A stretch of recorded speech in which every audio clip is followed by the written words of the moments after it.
Hello friends, investment বাংলাতে সবাইকে স্বাগত। বন্ধুরা, 10,000 টাকার মাসে যদি স্যালারি হয়, সেখান থেকে 40 কোটি পর্যন্ত আমি ইনকাম করতে পারি। কিভাবে? 10,000 টাকা ইনকাম ধরুন কেউ স্যালারি থেকে করতে পারে, কেউ বিজনেস থেকেও করতে পারে, যে কোনো প্রাইভেট ইনকাম থেকে করতে পারে, কিন্তু সেখান থেকে 40 কোটি, 20-30 নয় 40 কোটি টাকা পর্যন্ত ইনকাম করা যেতে পারে। কিন্তু কিভাবে? আপনি বলবেন 10,000 টাকা যদি আমার স্যালারি হয়, পুরোটাই কি আমি ইনভেস্টমেন্ট করব? না, পুরোটা ইনভেস্টমেন্ট করলে খাবো কি, সংসার কিভাবে চলবে? তার মানে সেখান থেকে কতটা পার্সেন্ট ইনভেস্টমেন্ট করব, কিভাবে করব, কত দিনের জন্য করব, কি স্ট্র্যাটেজি ফলো করব ইনভেস্টমেন্টের, কমপ্লিটলি ইন ডিটেল এই ভিডিওতে শেয়ার করব এবং প্র্যাকটিক্যালি ক্যালকুলেট করে আমি দেখাবো যে কিভাবে 40 কোটি পর্যন্ত আর্ন করা যেতে পারে। এবার আপনি বলবেন 10,000 টাকা থেকে কি করে সম্ভব? 10,000 টাকা মাত্র, আজকের দিনে দাঁড়িয়ে 10,000 টাকা কিছু হয় না, তো 10,000 থেকে এত কোটি কি করে সম্ভব? সম্ভব বন্ধুরা, যদি প্রপার ইনভেস্টমেন্ট স্ট্র্যাটেজি ফলো করা হয়, তাহলে এই 10,000 থেকে অনেক অনেক টাকা ইনকাম করা সম্ভব। কিন্তু পুরো 10,000-এর নয়, 10,000-এর একটা সার্টেন পার্সেন্টেজই আমি ইনভেস্টমেন্ট করব, পুরো অ্যামাউন্ট তো ইনভেস্টমেন্ট করবো না, তাহলে আমার সংসার চলবে না। তার মানে একটা সার্টেন অ্যামাউন্ট, একটা পার্টিকুলার পার্সেন্টেজ আমি যদি ইনভেস্টমেন্ট করি এবং সেটা প্রপার স্ট্র্যাটেজি ওয়াইজ ইনভেস্টমেন্ট করি, তাহলে কিন্তু 40 কোটি পর্যন্ত ইনকাম করা যেতে পারে। পুরো জিনিস, পুরো ডিটেলস আমরা এই ভিডিওতে দেখব। ভিডিওটি একদম স্কিপ করবেন না, তাহলে কিন্তু ফর্মুলাটা বুঝতে পারবেন না এবং আপনি ভাববেন 10,000 টাকাতে ইনভেস্টমেন্ট হয় না, কি করে হবে, এসব বেকার। কিন্তু না, ভিডিওটি শেষ পর্যন্ত দেখবেন। ইন ডিটেলে আমি প্রত্যেকটা জিনিস এক্সেলে, ফাইলে আমি পুরো ক্যালকুলেট করে আপনাদেরকে দেখাবো কি করে 10,000-এর একটা সামান্য পোর্শনের ইনভেস্টমেন্ট থেকে আমরা 40 কোটি পর্যন্ত ইনকাম করতে পারি। তবে তার আগে বন্ধুরা, একটা ছোট্ট রিকোয়েস্ট, যে ভিডিওটি দেখছে ভিডিওটির নিচে দেখুন একটা সাবস্ক্রাইব বাটন আছে। যারা এখনো সাবস্ক্রাইব করেননি, সাবস্ক্রাইব বাটনে ক্লিক করে চ্যানেলটিকে সাবস্ক্রাইব করুন, তাকে এই ধরনের যত ইন্টারেস্টিং ভিডিও আসবে তার নোটিফিকেশান আপনি পেয়ে যাবেন এবং খুব সহজে ভিডিওটি আপনি দেখতে পাবেন। এবং বন্ধুদের মধ্যে শেয়ার করুন এবং ভিডিওটিকে অবশ্যই করে লাইক করবেন। কোনো কিছু কোয়ারি থাকলে কমেন্ট বক্সে কমেন্ট করুন, আমি আমার সামর্থ্য মতো হেল্প করার চেষ্টা করব। বন্ধুরা, এই ভিডিওটি কমপ্লিটলি এডুকেশন এবং ট্রেনিং পারপাসের জন্য। এখানে কোনো রকম কোনো রেকমেন্ডেশন দিচ্ছি না, কারণ আমি রেকমেন্ডেশন দেওয়ার কেউ নই। কারণ আমার আগের ভিডিও যদি দেখেন তাহলে জানতে পারবেন, সেখানে পরিষ্কারভাবে বলেছিলাম রেকমেন্ডেশন কি করে দেব। কারণ প্রত্যেকের ডিফারেন্ট রিস্ক নেওয়ার ক্যাপাসিটি আছে, প্রত্যেকের ইনকাম আলাদা আছে, প্রত্যেকের টাইম স্পেন্ড, কত সময়ের জন্য ইনভেস্টমেন্ট করবে, প্রত্যেকের গোল আলাদা। সুতরাং সে নিজেই ডিসাইড করতে পারবে যে আমি কোথায় ইনভেস্টমেন্ট করব। তার মানে সব থেকে ভালো বলতে পারবে যে ইনভেস্টমেন্ট করবে। সুতরাং আমি কখনো কাউকে সাজেস্ট করতে পারি না যে এইটা ভালো, কারণ আমার জন্য ভালো হতে পারে, এটা আপনার জন্য ভালো নাও হতে পারে। কারণ আমার রিস্ক নেওয়ার ক্যাপাসিটি, আমার অবজেক্টিভ, আমি কতদিনের জন্য ইনভেস্টমেন্ট করব, সম্পূর্ণ আলাদা আপনার থেকে। তো সুতরাং আমি কোনো রেকমেন্ডেশন দিচ্ছি না, কিন্তু যে স্ট্র্যাটেজি আপনাদের সঙ্গে শেয়ার করব, যে প্রসেস শেয়ার করব, সেটা কমপ্লিটলি যদি পুরোটা ফলো করেন, তাহলে নিজেই ডিসাইড করতে পারবেন যে আমার জন্য সঠিক কোনটা এবং সহজেই বুঝতে পেরে যাবেন যে কি করে এত কোটি টাকা পর্যন্ত আর্ন করা যেতে পারে। আমি প্রসেস নিয়ে কথা বলবো, এটা কমপ্লিটলি আমার নিজের এক্সপিরিয়েন্সের বেসিসে আমি এই ক্যালকুলেশনটা আপনাদের সঙ্গে শেয়ার করছি এবং এখানে কোনো রকম কোনো রেকমেন্ডেশন দিচ্ছি না। কমপ্লিটলি ট্রেনিং এবং এডুকেশন পারপাসের জন্য একটা অ্যাজিউম করে নিচ্ছি যে ইন্টারেস্ট রেট আমি দেখাবো, যে স্কিম, যে প্রসেস দেখাচ্ছি, একটা এক্সাম্পল হিসাবে দেখানোর চেষ্টা করছি যে কিভাবে সম্ভব, কিভাবে একজন 10,000 টাকা যদি স্যালারি ইনকাম হয়, সেটা স্যালারি থেকে হতে পারে, বিজনেস থেকে হতে পারে, কোনো রকম কোনো ইনকাম হতে পারে, তাহলে সেখান থেকে একটা সামান্য পোর্শন ইনভেস্টমেন্টের মাধ্যমে কি করে 40 কোটি পর্যন্ত আর্নিং করা সম্ভব হতে পারে।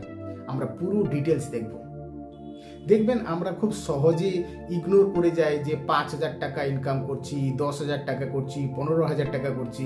আমরা ভাবি কি আর এতে ইনভেস্টমেন্ট হবে, 100-200 টাকা ইনভেস্টমেন্ট করে কি হবে, এতে ইনভেস্টমেন্ট করে কতটাই বা লাভ, কত টাকাই বা পাবো। বন্ধুরা, এইখানে আমরা ভুল করি যে টাকা দিয়ে কখনো ইনভেস্টমেন্টের স্ট্র্যাটেজি ঠিক করা যায় না। ইনভেস্টমেন্টের স্ট্র্যাটেজি যদি প্রপার থাকে, যদি তাহলে 100 টাকা হোক, 50 টাকা হোক, 1 লাখ টাকা হোক, আপনাকে আর্ন করে দেবে, আপনাকে হিউজ ইনকাম এনে দিতে পারে। তো সুতরাং এটা ভাববেন না যে 10,000 টাকা দিয়ে কি আর হবে, অনেক কিছু হবে বন্ধুরা। এই ভিডিওটি দেখুন, জানতে পারবেন 10,000 টাকার থেকে অনেক কিছুই হতে পারে, কয়েক কোটি টাকা পর্যন্ত ইনকাম করতে পারি আমি। যদি আমি প্রপার ইনভেস্টমেন্ট স্ট্র্যাটেজি ফলো করি, তাহলে এই সামান্য টাকা দিয়েও অনেক টাকা ইনকাম করা যেতে পারে। এই ধারণা রাখবেন না যে শুধুমাত্র বিশাল বড় লোক, অনেক টাকা যাদের কাছে আছে তারাই তো কোটি টাকার কথা বলবেন না, সেই দিন নেই। কারণ তখনকার সময়ে হয়তো এইরকম এত স্ট্র্যাটেজি ছিল না, এত অপশান ছিল না, বা আমাদের মধ্যে এই ধরনের ধারণা ছিল না যে কিভাবে ইনভেস্টমেন্ট করা যায়, কিভাবে ছোট্ট অ্যামাউন্ট থেকে বড় অ্যামাউন্টে আনা যায়। কিন্তু আজকের দিনে সেই ক্যালকুলেশন করে আপনাদেরকে দেখাবো যে কিভাবে একটা ছোট্ট অ্যামাউন্ট ইনভেস্টমেন্টের মাধ্যমে আপনি 40 কোটি পর্যন্ত আমি নিয়ে যেতে পারি। যদি প্রপার ইনভেস্টমেন্ট স্ট্র্যাটেজি ফলো করি তাহলে কিন্তু এটা সম্ভব। বন্ধুরা, এখানে ইনভেস্টমেন্টের 3টে প্রসেস আপনাদের সঙ্গে শেয়ার করব। নাম্বার 1, ফার্স্ট প্রসেস, সেফ এবং সিম্পল প্রসেস। সবচেয়ে সেফেস্ট এবং সিম্পল, রিস্ক নেই বললেই চলে, রিস্ক একদমই কম, সেটা হচ্ছে অপশন নাম্বার 1 বা প্রসেস 1। সেকেন্ড প্রসেস কি না, মিডিয়াম রিস্ক। রিস্ক নেব, খুব হাই রিস্ক নয় আর খুব সেফেস্টও না, একটা মিডিয়াম রিস্ক, সেই প্রসেস নিয়ে কথা বলবো। তারপরের প্রসেস বলবো হাই রিস্ক, যেটা সত্যিকারের হাই রিস্ক, হাই রিস্কের একটা প্রসেস বলবো। এই 3টে প্রসেস আপনাদের সঙ্গে দেখাবো, পুরোটা প্র্যাকটিক্যালি করে দেখাবো, ক্যালকুলেশন করে দেখাবো যে কি করে আমরা এত টাকা ইনকাম করতে পারি। কোনো মুখের কথা নয়, প্র্যাকটিক্যালি করে আপনাদের সঙ্গে আমি শেয়ার করব। কিন্তু বারবার বলছি, এটা কোনো রেকমেন্ডেশন নয়, জাস্ট ফর এক্সাম্পল এডুকেশন পারপাসে আমি এটাকে শেয়ার করছি। আমার এক্সপিরিয়েন্সের বেসিসে দেখানোর চেষ্টা করছি যে কিভাবে আমরা এত টাকা ইনকাম করতে পারি একটা ছোট্ট অ্যামাউন্ট আর্নিংয়ের মাধ্যমে। যার মানে কি, আমি ধরে নিচ্ছি মোটামুটি সব থেকে কম 10,000 টাকা মান্থলি ইনকাম। সেটা স্যালারি থেকে হতে পারে, অন্য কোনো বিজনেস থেকে বা কোনো সোর্স থেকে ইনকাম হতে পারে। সেই 10,000 টাকা কি করে 40 কোটি পর্যন্ত নিয়ে যাওয়া যেতে পারে। চলুন দেখে নিই, প্র্যাকটিক্যালি আমরা করে দেখছি যে কিভাবে সম্ভব।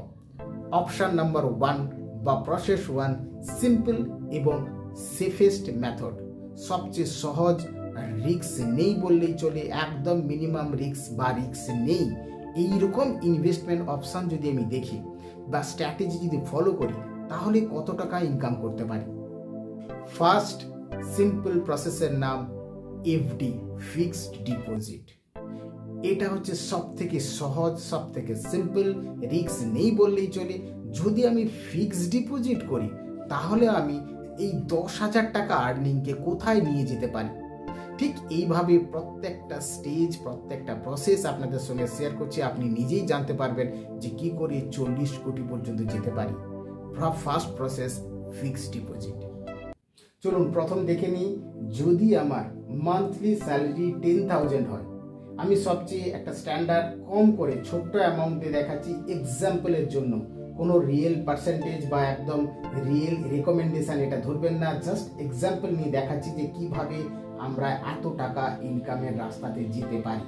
ধরুন প্রথম অপশন যেটা বললাম, ফিক্সড ডিপোজিট বা সবচেয়ে সেফেস্ট সিম্পল প্রসেস বলতে পারি। কি না, ধরে নিই আমি 10,000 মান্থলি স্যালারি, আমার মান্থলি ইনভেস্টমেন্ট করছি তার 30% অনলি, মানে 10,000 টাকার 30% মানে 3,000 টাকা। তার মানে আমার মান্থলি ইনভেস্টমেন্ট অ্যামাউন্ট কত হচ্ছে? 3,000। এইবার আমি যদি এখানে অ্যালোকেশন করি যে এফডিতে মোটামুটি আজকের দিনে যদি ধরে নিই যে রিটার্ন 6.5%, 6% মোটামুটি এইরকম একটা রিটার্ন চলছে।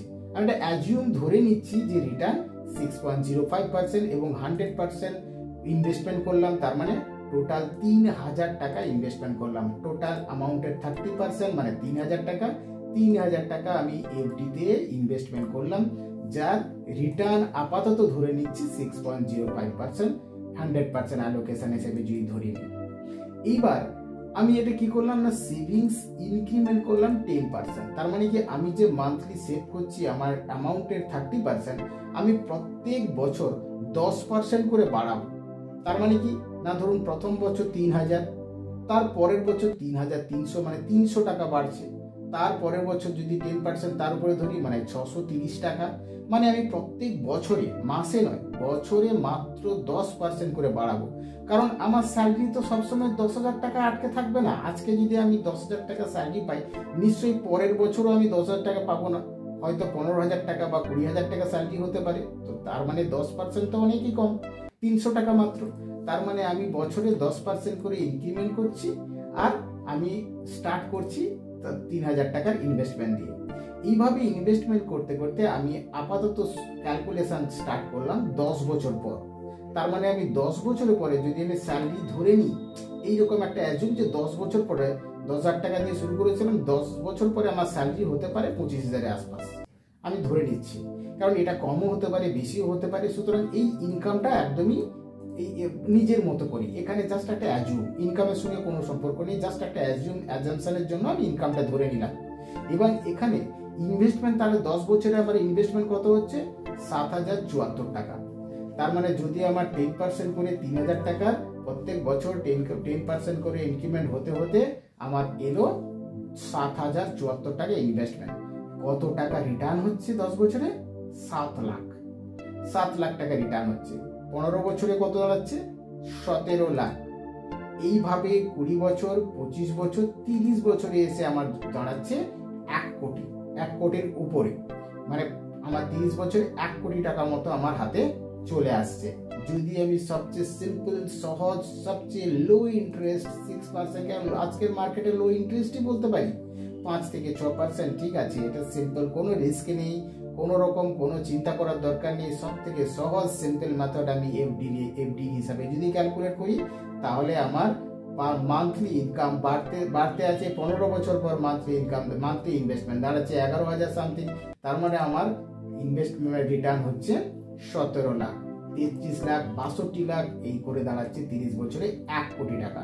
যদি এটা কন্টিনিউ আরো ইনভেস্টমেন্ট চালিয়ে যায়, তাহলে 40 বছরে গিয়ে দাঁড়াচ্ছে 3 কোটি, মানে 3.5 কোটির কাছাকাছি দাঁড়াচ্ছে। তো এটা হলো সবথেকে সহজ মেথড, সহজ সিম্পল, কোনো রিস্ক ছাড়া, একদম কোনো চিন্তা ছাড়া, সবচেয়ে কম ইন্টারেস্টের হিসাবে এই অ্যামাউন্টটা আমি পাচ্ছি। তো বন্ধুরা, এটা হলো এফডি, মানে সবচেয়ে সিম্পল, সহজ, সেফেস্ট, রিস্ক ছাড়া ইনভেস্টমেন্ট স্ট্র্যাটেজি, যেখানে ইন্টারেস্ট অনেকই কম, 5 থেকে 6% ইন্টারেস্ট, আর আপনার টোটাল 10,000 টাকার মধ্যে মাত্র 30%, মানে 3,000 টাকা দিয়ে ইনভেস্টমেন্ট স্টার্ট করলাম। তো মোটামুটি 3 কোটির কাছাকাছি গিয়ে শেষ হচ্ছে। তো যেমনভাবে আমি টাইম দিচ্ছি, ডিউরেশন দিচ্ছি, এই স্মল ইন্টারেস্ট রেটে মোটামুটি 3 কোটির কাছাকাছি গিয়ে দাঁড়াচ্ছে। এইবার আসছি নেক্সট প্রসেস, মিডিয়াম রিস্ক। ভালো লাগে না সবসময় এত ছোট, আজকের দিনে এত সেফেস্ট, এত কম ইন্টারেস্টে ঠিক জমলো না। এবার আসছি মিডিয়াম রিস্ক, খুব হাই নয়, খুব লো নয়, মিডিয়াম রিস্কে, যেখানে খুব যে রিস্ক বেড়ে যাচ্ছে তাও যেমন নয়, আবার খুব যে সেফেস্ট তাও নয়, মোটামুটি একটা রিস্ক, এজ কম আছে, রিস্ক নেওয়া যেতেই পারে। তো মোটামুটি মিডিয়াম রিস্কে যদি যাই, তাহলে আমার কিরকম রিটার্ন আসতে পারে। তো মিডিয়াম রিস্কে কারা যেতে পারে? ধরুন যাদের এজ কম, রিস্ক নিতে পারবে, টাইম দিতে পারবে, রিকভারি হওয়া সম্ভব, তো মিডিয়াম রিস্কে যাওয়া যেতে পারে। তবে এখানে মিডিয়াম রিস্কে যদি যাই, আমি জেনারেলি কি মাথায় আসবে? নিশ্চয়ই স্টক মার্কেট না। স্টক মার্কেটে যদিও হয়, স্টক মার্কেটে ডে ট্রেডিং, এই ট্রেডিংয়ে আমি আসছি না, প্রচুর, এটাতে আমি ঠিক সুইটেবল নেই, কারণ ট্রেডিংয়ে অনেক রিস্ক আছে। তো যদি স্টক মার্কেটে যেতেই হয়, তো লং টার্মের জন্য যাওয়া যেতে পারে, কোনো ডেলিভারি, কোনো ভালো স্টকস যেগুলো লং টার্মের জন্য রিটার্ন দিতে পারে। তো স্টক মার্কেটে যেতে গেলে স্টক মার্কেটের নলেজ থাকতে হবে, আমাকে পড়াশোনা করতে হবে, এভরিডে একটা মনিটরিংয়ের মধ্যে থাকতে হবে, যে কোথাও কখন আপ হলো, কখন ডাউন হলো, কতটা নিচে নামলো, আবার কখন উপরে উঠছে, এইরকম অনেক টেনশনের মধ্যে থাকতে হবে। কাউকে হায়ার করতে হবে, কাউকে বলতে হবে যে আমারটা দেখে নিতে হবে বা কিভাবে কি চলছে, এইরকম একটা সবসময়ের জন্য একটা টেনশনের মধ্যে বা মার্কেট অবজারভেশনের মধ্যে রাখতে হচ্ছে। কিন্তু আমার কাছে এত সময় নেই। তো আমি যদি যাই মিউচুয়াল ফান্ডের দিকে যদি দেখি, অনেক বেটার। মিউচুয়াল ফান্ডে আমাকে কিছু কাটতে হচ্ছে না, ডাইরেক্টলি স্টকে ইনভেস্টমেন্ট করতে হচ্ছে না। তো মিউচুয়াল ফান্ডে আমি যদি একটা ফান্ড সিলেক্ট করে দিয়ে দিই, তো সেটার দায়িত্বে কে আছে না ফান্ড ম্যানেজার। ফান্ড ম্যানেজার যে আছে সে নিজে থেকে মানি কালেক্ট করে প্রত্যেক মান্থে আমি যা টাকা দিচ্ছি, এইরকমভাবে অনেক ইনভেস্টর যারা আছে তাদের কাছ থেকে টাকা নিয়ে তারা যে ফান্ড ম্যানেজার তার বুদ্ধি দিয়ে, highly intelligent fund manager, very very important fund ম্যানেজারের রোল। ফান্ড ম্যানেজার যে আছে সে ফান্ড ম্যানেজার বিভিন্ন স্টকস বন্ডস বিভিন্ন জায়গাতে ডিস্ট্রিবিউটেড হইতে ইনভেস্টমেন্ট করে এবং সেখান থেকে যে রিটার্ন আসে সেটা আমি মিউচুয়াল ফান্ডের রিটার্ন হিসেবে পাই। তার মানে আমাকে কিছু করতে হচ্ছে না, আমাকে শুধু ইনভেস্টমেন্ট করে যেতে হচ্ছে একটা লম্বা সময়ের জন্য, একদম খুব একটা সহজভাবে ইনভেস্টমেন্ট করে যাচ্ছি। আমার মার্কেটের টেনশন নেই, যা করার ফান্ড ম্যানেজার করছে। এবার যদি আমি ইন্ডেক্স ফান্ডের কথা বলি, খুবই পপুলার আজকের দিনে ইন্ডেক্স ফান্ড, যেখানে এক্সপেন্স রেশিও প্রায় নেই বললেই চলে, অটোমেটেড অ্যালোকেশন চলে আর ব্রডার ইন্ডেক্সকে ফলো করে। মানে যদি ধরে নিই যে নিফটি 50 যে ব্রডার ইন্ডেক্স আছে, আমাদের যে নিফটি 50 টপ 50টা বড় বড় কোম্পানি, মানে ধরুন আজকের দিনে ইন্ডিয়াতে সবচেয়ে বড় বড় কোম্পানি যারা আছে তারা তো রাতারাতি গায়েব হয়ে যাবে তা নয়। তবে টপ 50 কোম্পানিকে নিয়ে একটা ইন্ডেক্স, একটা বাঞ্চ, একটা বাস্কেট তৈরি করা হয়েছে।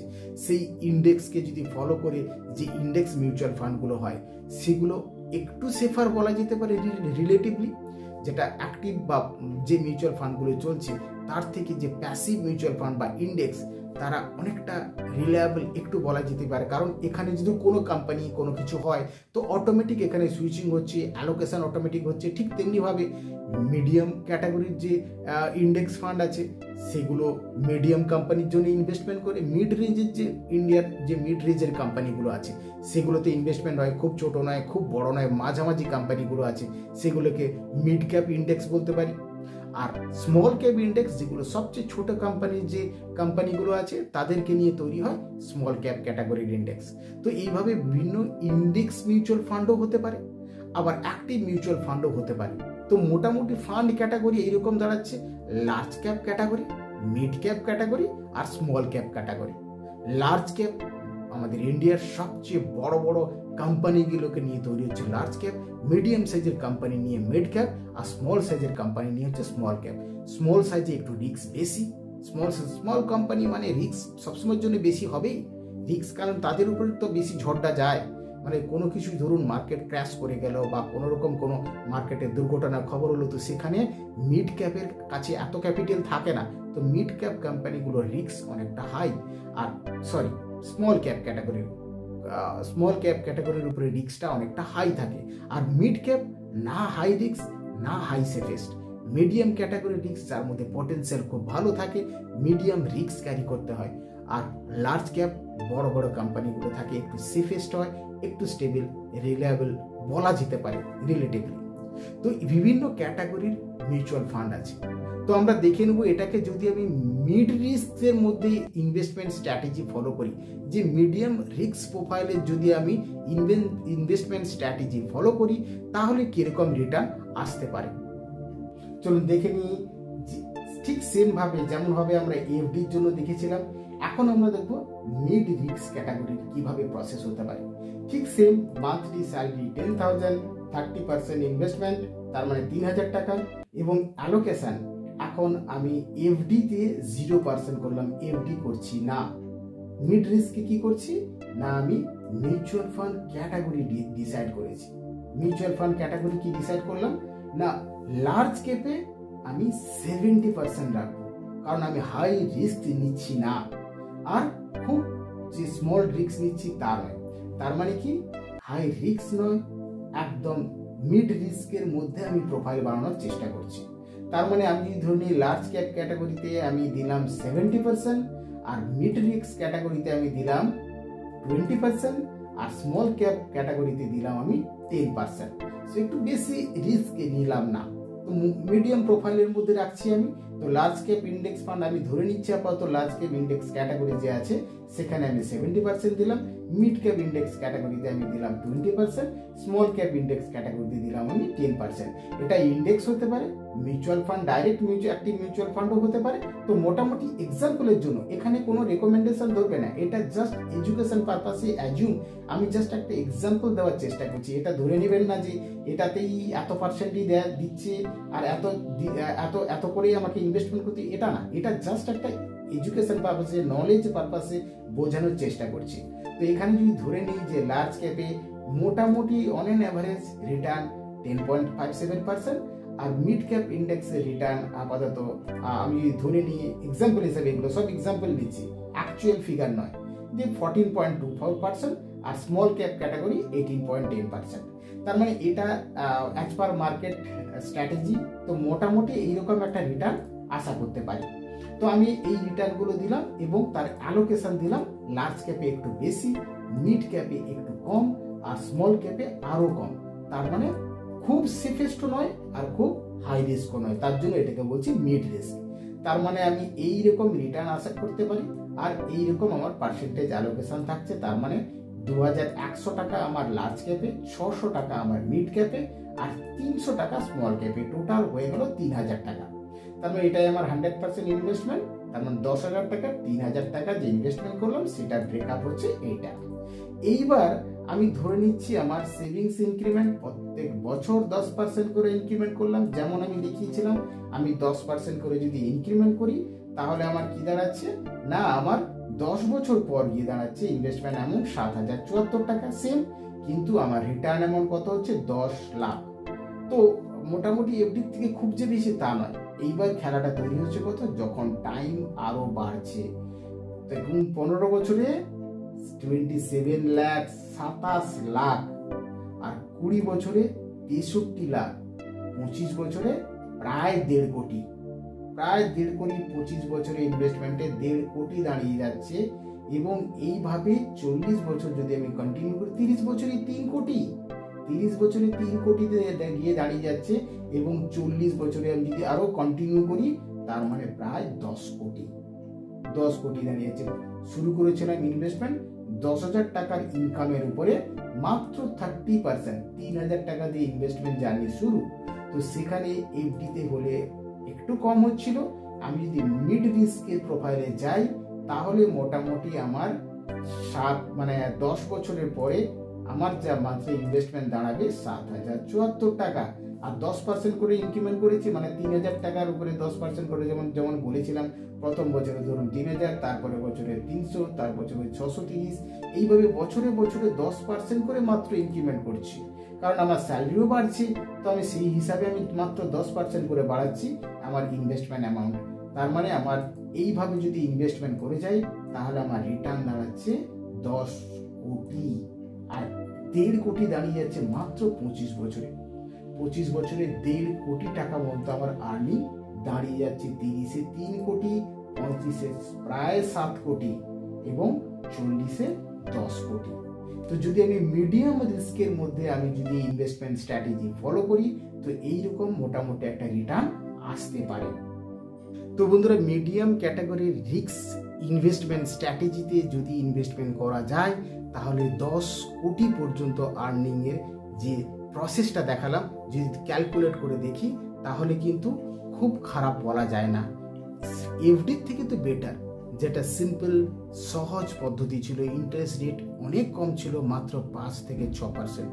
এটাতে যদি আমি এইভাবে অ্যালোকেট করি যে হাই রিস্ক, যে লার্জ ক্যাপ, মিড ক্যাপ আর স্মল ক্যাপের মধ্যে যদি আমি 70-30-10% এইভাবে যদি আমি অ্যালোকেশন রাখি তাহলে 3,000 টাকার ইনভেস্টমেন্টের যে ইনকাম, যে আমার আর্নিং দাঁড়াচ্ছে মোটামুটি 10 কোটি পর্যন্ত চলে যাচ্ছে। তো এইবার যেটা দেখাবো সেটা হচ্ছে high risk. High risk, high risk মানে হাই রিস্ক। সবাই হাই রিস্ক নিতে পারে না। যদি কেউ হাই রিস্ক নিতে পারে তারা হাই প্রফিটও পেতে পারে, কিন্তু রিস্কও হাই। কোনো রকম কোনো রেকমেন্ডেশন নয়, জাস্ট ক্যালকুলেশন পারপাসে দেখাচ্ছি। যদি হাই রিস্ক নিই তাহলে কি হতে পারে, এটা জাস্ট একটা এক্সাম্পল নিয়ে দেখাবো হাই রিস্ক প্রোফাইল কেমন হতে পারে বা হাই রিস্কে কিরকম রিটার্ন আশা করতে পারি। তো হাই রিস্ক যদি নিয়ে থাকি তো সবাই কি হয়, সবাই হাই রিস্ক নিতে পারে না, কারণ সবার রিস্ক নেওয়ার ক্যাপাসিটি একরকম নয়। কেউ সিম্পল খুব সেফেস্ট রিস্ক নিতে পছন্দ করে, কেউ মিডিয়াম রিস্ক, ঠিক আছে খুব সেফেস্ট নয় খুব হাই রিস্ক নয়, মিডিয়াম রিস্ক নিতে পারি, তো মিডিয়াম রিস্ক আমরা দেখলাম। আবার যদি কেউ মনে করে না না আমার যে ক্যাপাসিটি আছে বা আমার কাছে এখনো অনেক টাইম আছে, হাই রিস্কে কি হয়, হাই রিস্কে অনেকটা সময় লাগে সেই রিস্কটাকে কভার করতে। হাই রিস্কের মধ্যে আমি নিতে পারি স্মল ক্যাপ ক্যাটাগরিকে একটু বেশি পার্সেন্টেজ দেবো হাই রিস্কে। স্মল ক্যাপ ক্যাটাগরি হচ্ছে হাই রিস্ক ক্যাটাগরির মধ্যে আনবো। আমি যদি মিউচুয়াল ফান্ডে যে অ্যালোকেশন দেখালাম সেখানে যদি আমি স্মল ক্যাপ ক্যাটাগরিকে আমি ইনক্রিজ করি, তাহলে কিন্তু আমার রিস্ক বাড়তে থাকবে, হাই রিস্ক হতে থাকবে, কিন্তু রিটার্নও আছে, রিটার্নও এক্সপেক্টেড। আমি এক্সাম্পল হিসাবে যদি নিই, যত যেমন রিস্ক হয় তেমনি রিটার্নও হয়। তো আমি এখন আমরা এটা করে দেখবো যে হাই রিস্কে যদি যাই তাহলে কিরকম সিনারিওটা হতে পারে, চলুন দেখে নিই। হাই রিস্ক ক্যাটাগরিতে আমরা বেশি প্রায়োরিটি দেব স্মল ক্যাপ ক্যাটাগরিকে। ঠিক মান্থলি স্যালারি যা ছিল 10,000, 30% ইনভেস্টমেন্টের জন্য দিলাম, মানে 3,000 টাকা, এফডিতে কিছু দিলাম না, এবং এই 3,000 টাকাকে আমি অ্যালোকেট করছি এইবার আমি স্মল ক্যাপ ইন্ডেক্স ক্যাটাগরিতে, স্মল ক্যাপ যে ক্যাটাগরি মিউচুয়াল ফান্ড সেখানে আমি বাড়িয়ে দিলাম 70%, জাস্ট উল্টো করে দিলাম। মিড ক্যাপে ছিল 70-20-10, স্মল হাই রিস্ক ক্যাটাগরিতে আমি করে দিলাম, ওটা ছিল মিড রিস্ক ক্যাটাগরি, এটা হয়ে গেছে হাই রিস্ক। হাই রিস্ক ক্যাটাগরিতে আমি কি করলাম, 70% করে দিলাম স্মল ক্যাটাগরিতে, মানে হাই রিস্ক ক্যাটাগরিতে। মিড রিস্ক বা মিড ক্যাপ ক্যাটাগরিতে আমি দিয়ে দিলাম 20%, আর লার্জ ক্যাপ বা একটু সেফ ক্যাটাগরিতে দিয়ে দিলাম 10%, মানে এখানে রিস্কটা আমি বেশি নিচ্ছি। যদি রিস্কটা আমি বেশি নিই তাহলে সেম ইন্টারেস্ট পার্সেন্টেজ থাকলো, এটা জাস্ট অ্যাজাম্পশন, পুরোপুরি কমপ্লিটলি এডুকেশন পারপাসের জন্য দেখাচ্ছি, কোনো রিয়েল পার্সেন্টেজ একদমই যে এটাই হবে আমি এইরকম কোনো প্রেডিকশন বা কোনো রেকমেন্ডেশন করছি না, জাস্ট বোঝানোর জন্য as per the market situation যদি ধরে নিই, এইরকম রিটার্ন যদি আশা করি তাহলে আমার কিরকম পোর্টফোলিও বা কিরকম রিটার্ন আসতে পারে, এটা জাস্ট এডুকেশন পারপাসে দেখাচ্ছি। কোনো রেকমেন্ড করছি না যে আপনাকে এটাই করতে হবে, এটাই করতে হবে, এটাই করতে হবে, কিন্তু যদি করি আমি তাহলে কিরকম সিনারিও দাঁড়াতে পারে এডুকেশন পারপাসে দেখাচ্ছি। তো সেখানে যদি আমি হাই রিস্ক প্রোফাইল ক্রিয়েট করি তাহলে আমার টোটাল 3,000 টাকার ইনভেস্টমেন্ট ঠিক এইভাবে দাঁড়াচ্ছে, 300 টাকা, 600 টাকা, 2100 টাকা। স্মল ক্যাপ মানে হাই রিস্ক ক্যাটাগরিতে 2100 টাকা। তাহলে দেখুন কি দাঁড়াচ্ছে, 10% করে পার ইয়ার ইনক্রিমেন্ট থাকছে, এবং 10 বছর পরে আমার দাঁড়াচ্ছে সেম ইনভেস্টমেন্ট অ্যামাউন্ট, কিন্তু আমার রিটার্ন দাঁড়াচ্ছে 13 লাখ। তারপরেই দাঁড়াচ্ছে 15 বছরে প্রায় 40 লাখ, এবং জাস্ট 20 বছরে 1 কোটি। 20 বছরেই দাঁড়িয়ে যাচ্ছে 1 কোটি।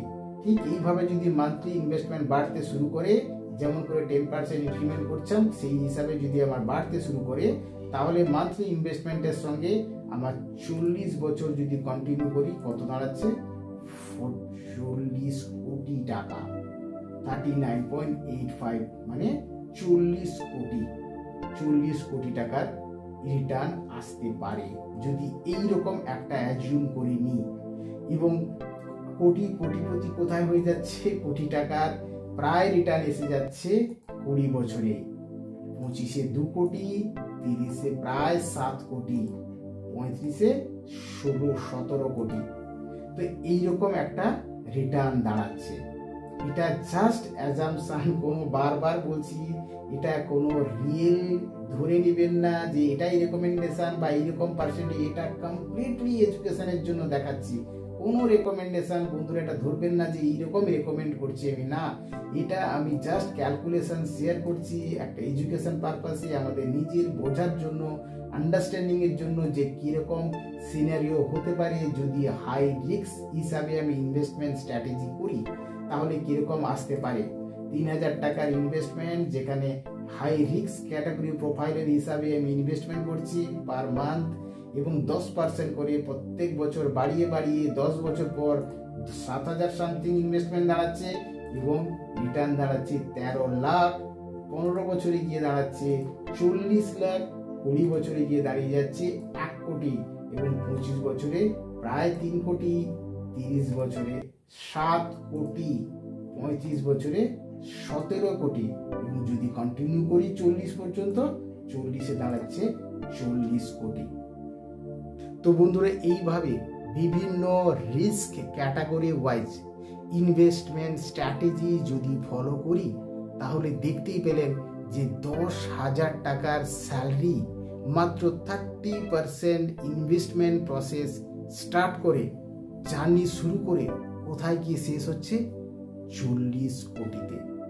তার মানে এখানে ফাইনালি আমরা একটা জিনিস বুঝতে পারলাম যে টাকাটা ম্যাটার করে না। কোনো লং টার্মে কোনো ভালো অ্যামাউন্ট পেতে গেলে শুধু টাকাই ম্যাটার করে না। মানে এই মিথ বা এই ধরনের ধারণা রাখা উচিত নয় মনের মধ্যে যে অনেক টাকা লাগবে ইনভেস্টমেন্টের জন্য, 10,000 টাকাতে কি হয় না। এখানে ফাইনালি আমরা কি বুঝলাম? টাইমটা হচ্ছে মানি, মানে সময়ই শেষ কথা বলে। মানে যার কাছে যত সময় আছে তার মানি তত বেশি হবে। তার মানে এখানে টাইমই হচ্ছে মানি, টাইম ইজ মানি আমরা বলি না, সময়ই হচ্ছে টাকা। তার মানে এখানে 10,000 টাকার স্যালারিতে মাত্র 30% ইনভেস্টমেন্ট করেছিলাম, কিন্তু টাইম কত দিলাম?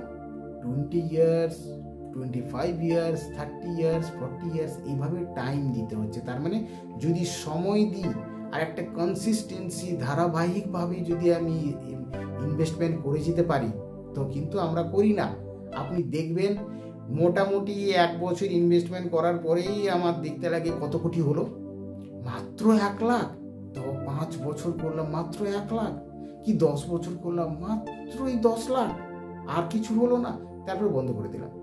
পেশেন্স থাকে না, টাইম দিই না। কম্পাউন্ডিং ইন্টারেস্টের কনসেপ্ট আসছে এখানে। কম্পাউন্ডিং ইন্টারেস্ট বাড়তে বাড়তে বাড়তে বাড়তে একটা হিউজ অ্যামাউন্ট এনে দিতে পারে, শুধু কি টাইম দিতে হচ্ছে। তার মানে এখানে মানি ম্যাটার করে না। কেউ 5,000 টাকা ইনকাম করুক, 10,000 করুক, 15,000 করুক, সাফিসিয়েন্ট ইনভেস্টমেন্টের জন্য। আমরা ভাবি অনেক টাকা লাগে ইনভেস্টমেন্টের জন্য। না বন্ধুরা, 10,000 টাকা রিয়েল দেখলেন আপনারা নিজে, 10,000 টাকা দিয়ে ইনভেস্টমেন্ট শুরু, 10,000 টাকার স্যালারি, সেখানে মাত্র 3,000 টাকা ইনভেস্টমেন্ট স্টার্ট করেছি, 3,000 টাকা থেকে কোথায় গিয়ে পৌঁছেছে। তো বন্ধুরা, এইভাবে আমরা যদি প্রপার ইনভেস্টমেন্ট স্ট্র্যাটেজি ফলো করি, অনেক টাকা ইনকাম করা যেতে পারে। আরও এইরকম আরও অনেক ইনভেস্টমেন্ট স্ট্র্যাটেজি নিয়ে আপনাদের কাছে আসবো। যদি ভিডিওটি ভালো লাগে, প্লিজ ভিডিওটির নিচে সাবস্ক্রাইব বাটন আছে, সাবস্ক্রাইব বাটনে ক্লিক করে চ্যানেলটিকে সাবস্ক্রাইব করুন, ভিডিওটিকে লাইক করুন, অবশ্যই করে লাইক করবেন এবং কমেন্ট করবেন, কিন্তু বন্ধুদের মধ্যে মাস্ট শেয়ার করুন, তাকে এই ধরনের ইনফরমেশন সবাই যেন জানতে পারে যে ছোট্ট অ্যামাউন্ট বলে ইগনোর করতে নেই। ছোট্ট অ্যামাউন্টই কোটি টাকার রিটার্ন এনে দিতে পারে। আবার দেখা হবে এইরকম পরের ভিডিওর সঙ্গে। Bye bye.